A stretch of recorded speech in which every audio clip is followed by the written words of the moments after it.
Imagine waking up, going through your morning routine, and then discovering that 10,000 angry warriors are marching straight towards you and your 20 mates. You can't escape. Help isn't coming, and you've got about 6 hours to live. What would you do? Would you run? Would you surrender? Or would you make your last stand so legendary that over a century later, people would still be talking about it? This is the story of the Battle of Saragarhi, the greatest last stand you've probably never heard of. Dawn breaks on the 12th of September, 1897, at a tiny military outpost called Saragarhi. It's perched somewhere in the barren mountains between what's now Pakistan and Afghanistan. The men stationed there, all 21 of them, wake up, wash, go through their morning prayers, wrap their turbans, and start their day like any other. Except this isn't going to be like any other day. There's a feeling in the air. You know that sensation when something is about to kick off, but you can't quite put your finger on what? That's what these men are experiencing. Uneasiness. Tension. The kind of atmosphere where every sound seems amplified and every shadow looks suspicious. They've got good reason to be on edge. The tribal populations in the region have done exactly what the British feared. They've arisen in full revolt throughout 1897 and are now on the march, preparing to raid British India. Over the previous 2 weeks, rebelling tribesmen had conducted several attacks on the forts of Lockhart and Gulistan with no success. But everyone knows they're not giving up. They're regrouping, planning, and most importantly, they're coming back. Saragarhi sits between these two forts. It's just a signaling post, basically a communication relay station using heliographs to flash messages in Morse code via sunlight. Not exactly a fortress. Just a small outpost with walls, a couple of towers, and 21 Sikh soldiers going about their business. All 21 men carry out their tasks through the morning. The quiet of the thin mountain air is suddenly interrupted by a loud cry from the lookout post. There's a massive group moving on the horizon. Havildar Ishar Singh, that's like a sergeant, immediately starts bellowing orders. The men rush to the walls and take up defensive positions. Sepoy Gurmukh Singh sprints to his tower with the heliograph equipment to establish communication with Fort Lockhart. He starts flashing. There's a mass on the horizon. Is it hostile? After a tense moment, the reply comes back. Yes, 14 standards are counted. Let that sink in for a moment. 14 standards means 14 tribal groups, each with their own fighters. Rough estimates put the number at around 10,000 tribesmen marching across that mountain plateau, bearing down on this little signaling post. 10,000 versus 21. Gurmukh sends another urgent message. Can you send help? The delay feels eternal. Every second waiting for that response must have felt like an hour. Finally, the answer flashes back. No, just that, no. Help won't arrive in time. The forts can't leave themselves unguarded. The men at Saragarhi are on their own. Gurmukh relays this information down to the others. The men check their rifles, prepare whatever defenses they can, stockpile ammunition, and barricade the gate. There's no panic, no chaos. Just grim determination and the methodical preparation of soldiers who know exactly what's coming. Havildar Ishar Singh gathers his men around him. The tension is thick enough to cut with a knife. He knows they can't flee. They'd be cut down in the open terrain before they got anywhere. He calls on his men to stay and fight, to hold the position for as long as humanly possible. Here's what's remarkable. Despite knowing that death is almost certain, not a single man considers desertion, mutiny, or even argues against the decision.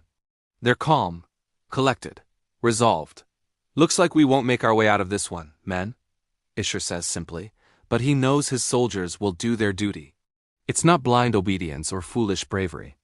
It's something deeper, a sense of honor, faith, and brotherhood that binds them together.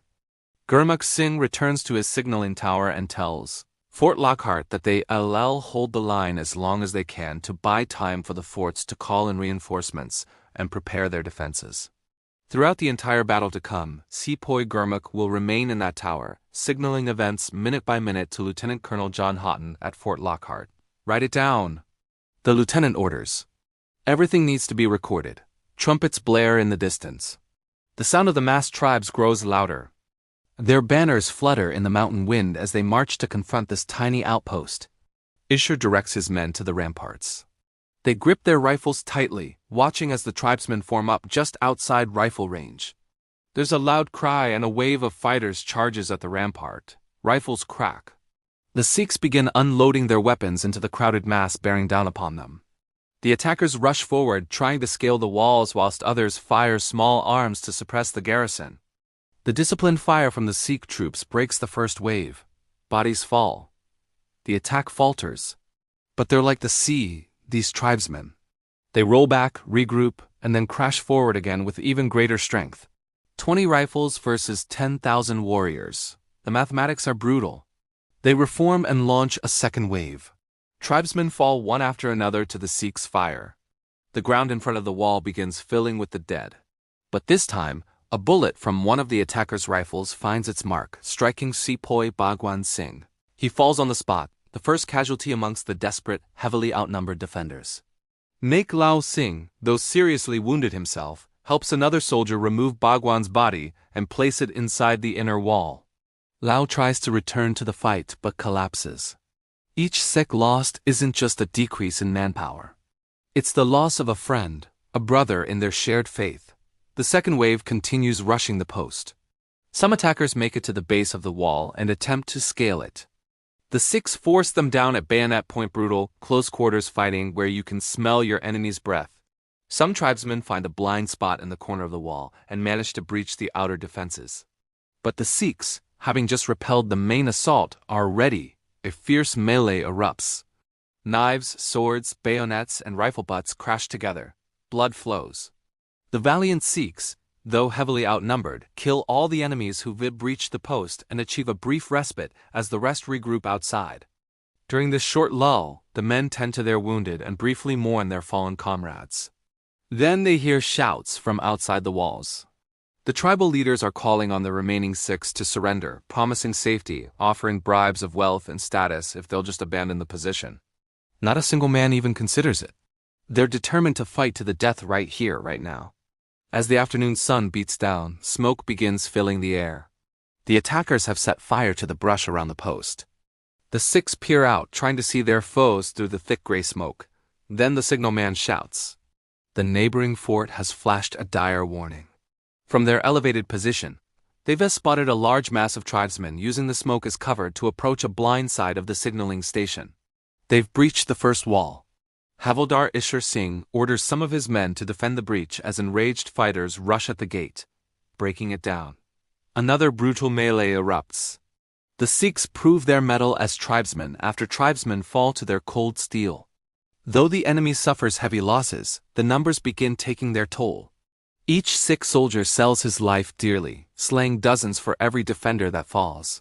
But as the enemy floods inside the outer wall, the situation becomes dire. Ishar, hoping to prolong the fight and buy more time for the forts, orders his remaining men to fall back to the inner wall.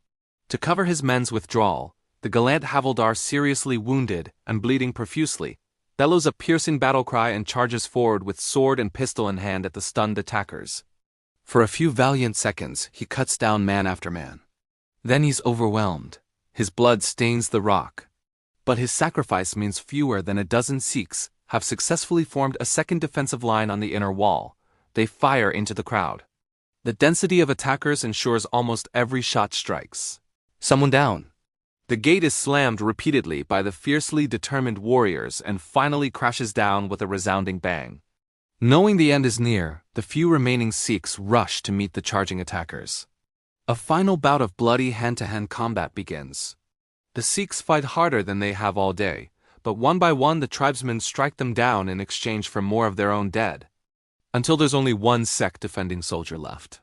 Sepoy Gurmukh Singh, still in his signaling tower.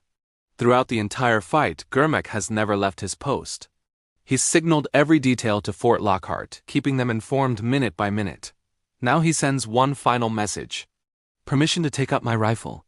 The reply flashes back. Granted. The brave sepoy calmly and neatly packs up his heliographic equipment and picks up his gun as the tribesmen begin breaking down the door. Through telescopes at Fort Lockhart, Lieutenant Colonel Houghton watches as the door to the tower is smashed in and the room fills with attackers. For a moment they cheer as Gurmukh kills one tribesman, then another, and another. The count keeps rising. 20 tribesmen fall to this single defender. The tribal fighters actually flee the room in terror. There's a brief pause as the colonel looks on with awe at what he's witnessing. But suddenly his view is clouded by smoke. The tribesmen have decided to burn the tower rather than face this man's blade one more time. At ease with his fate, Gurmukh sits down and begins yelling the Sikh battle cry over and over. Bolso Nihal Sat Sri Akal. Victory belongs to those who recite the name of God with a true heart. He shouts it repeatedly until at last he too dies. The stand is over.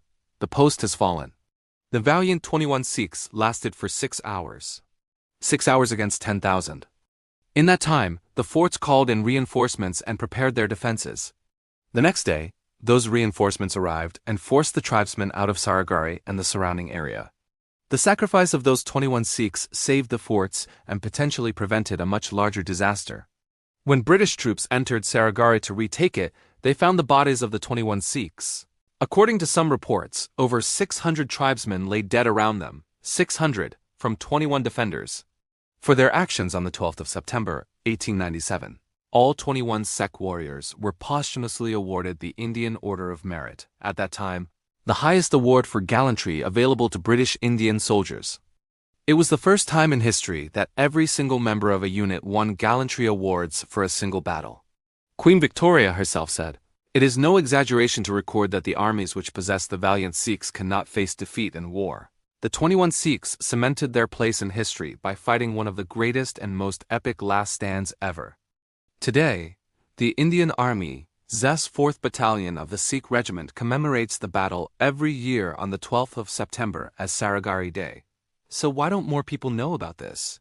Why isn't the Battle of Saragarhi as famous as the Alamo, Thermopylae, or Rorke's Drift?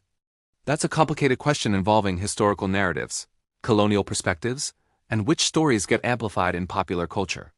But one thing's certain, it deserves to be remembered. Think about what these men did. They knew they were going to die. There was no doubt, no hope of survival, no last-minute cavalry arriving to save the day. They could have surrendered. They could have fled. Instead, they chose to stand and fight for 6 hours against impossible odds, buying time for their comrades in the nearby forts. That's not suicidal bravery or meaningless sacrifice. That's calculated courage. They understood the strategic situation.